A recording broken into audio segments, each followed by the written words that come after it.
Hey everyone, welcome back. Thanks for joining us today. I came across a True Talk question in Boundary Boss that I really wanted to talk about. So, I think a lot of times we have this tendency to not believe that what we are thinking or what we are feeling is valid, right? And so, of course, we want to, like I said in our last video, let go of that control. But while we are letting go of that control and really trusting the process, I also want us to know that our different feelings that we are having and our experience is valid, right?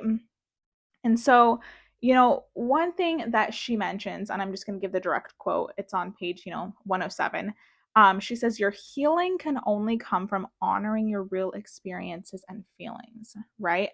And that is so important because when we are diving deeper in our healing journey, one thing that I've noticed in particular is I start like invalidating myself instead of validating myself, right? Like I might think to myself, I'm being too dramatic, right? Or I might tell myself that what I'm experiencing is not enough suffering, right?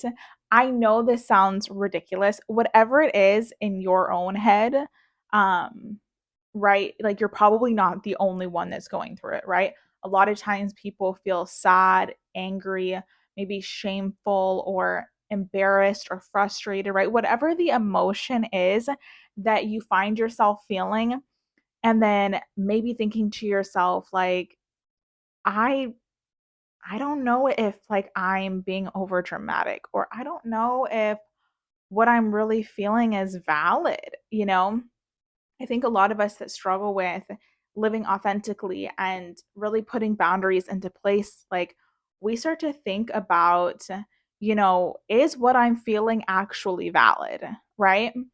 And the answer is yes, right? There's a reason why you're feeling that way, right? And you have to honor your feelings, you know, even if you are noticing that maybe you are taking on an emotion and expressing it in a way that is not healthy, right? That's not the point. The point is being aware of it and honoring whatever that feeling is, right? And then we start to take a step even, deeper than that and trying to figure out, why am I feeling so triggered? Or why am I feeling these feelings, right? And from there, when we honor the emotion instead of battle it or resist it, then we can start overcoming those emotions, right? So when we start thinking about, feelings of shame or feeling of fear of like rocking the boat, we need to start thinking about like, okay, where are these thoughts coming from, right? Now, a lot of us might have gotten these different thoughts from somebody in our childhood, right? Maybe it was from being bullied when we were a kid, right? Or maybe it was a parent or a friend or a teacher, right? Like we all have different experiences that really shape and mold who we are as a person. But it's really important to think about the idea that, like, we were not born with being triggered, right? We are not born with this feeling of this fight or flight via expressing ourself and via our emotions, right? That is a learned behavior, right? Like we have a fear of danger for sure, like ingrained in ourself, of like, if a tiger is running after me, of course, like that is danger, right?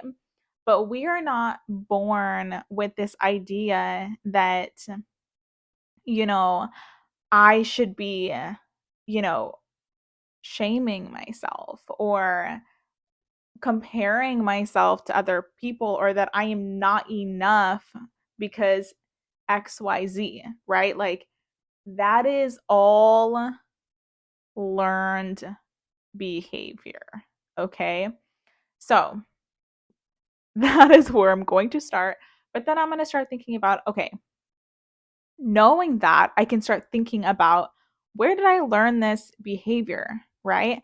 And then from there, we can start thinking about, okay, now that I know that that is a learned behavior from that specific circumstance, how can I overcome that, right? How can I let go of that situation to understand that, hey, like that is not the truth. That is not the reality that I'm currently living in. And how can I overcome that, right? So I'll give you a example. Terry in here in the book, which she says a lot of things about, growing up and how you were raised. And I think that's very important to, you know, take on, and how those inner belief systems have been ingrained in yourself. And she gives you specific questions. So I, you know, I really want you guys to, take on that as well. However, I think it's really helpful to take that on with a therapist, which is why I'm kind of going to breeze over through that. I think that when we're unpacking a lot of like childhood trauma and stuff like that, it's important to do that with somebody that is skilled in that area and can walk you through that. Um, Not just like I watched a video on YouTube and now I'm going to take on my childhood trauma.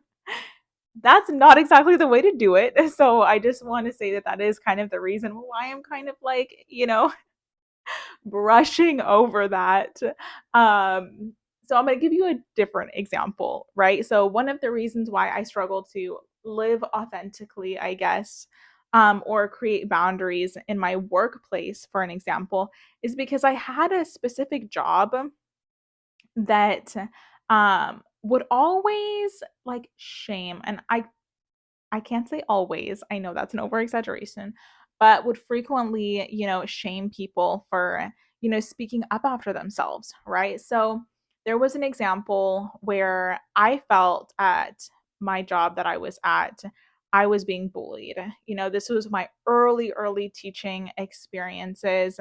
Um, and I I thought it was normal. Like, I didn't have enough experience per se to know that it wasn't normal. But when it started really bothering me and I had specific concrete examples and kind of like, I guess, data over the last year to feel like my argument was valid, I took it to the head of the school.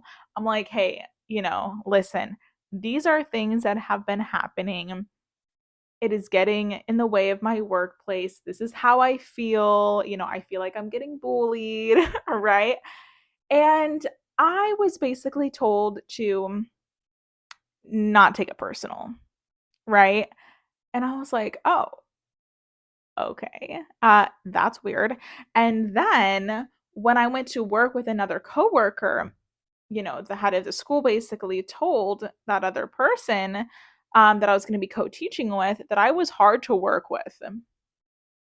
Yeah, the I could be hard to work with. Therefore, she became afraid, of course, to work with me and openly expressed that to me about what, the head of the school had said, which, of course, then I learned then at that job, it is easy just to be quiet, to shut my mouth, not say anything, fly under the radar, and just not speak my piece, right? Just not speak about anything.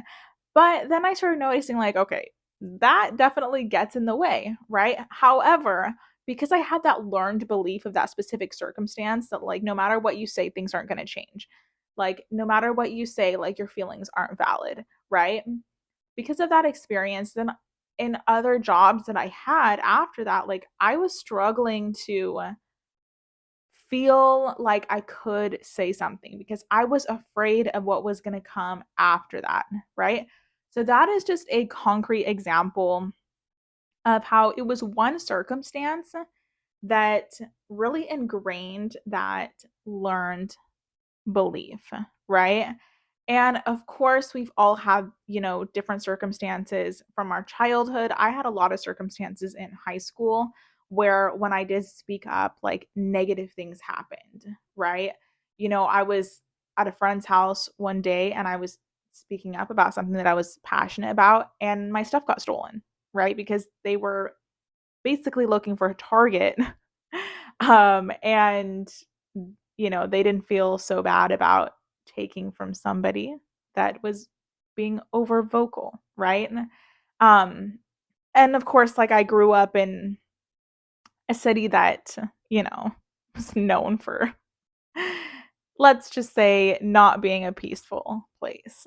Um but anyways, I digress. So, what I'm trying to say is that if you are noticing that, yeah, you are struggling with the thought of, like, letting go of that full control, like we talked about last time, we got to start unpacking, like, what is the learned belief that happened and how can we work towards overcoming that, right? And if you are, trying to get through like suppression, like I was, right? Like, I'm suppressing everything because I've noticed that rocking the boat just creates more drama, right? Or just creates more.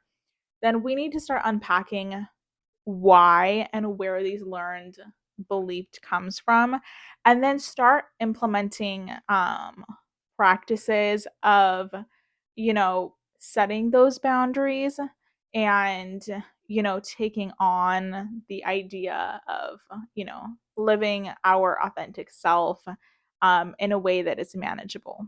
So we're going to take on that topic later on. So stay tuned. Come back on Sundays, right?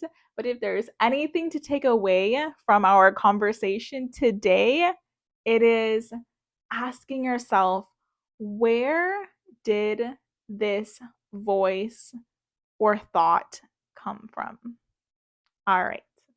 Have a fabulous rest of your day or night whenever you are watching this, and I will see you later. Bye.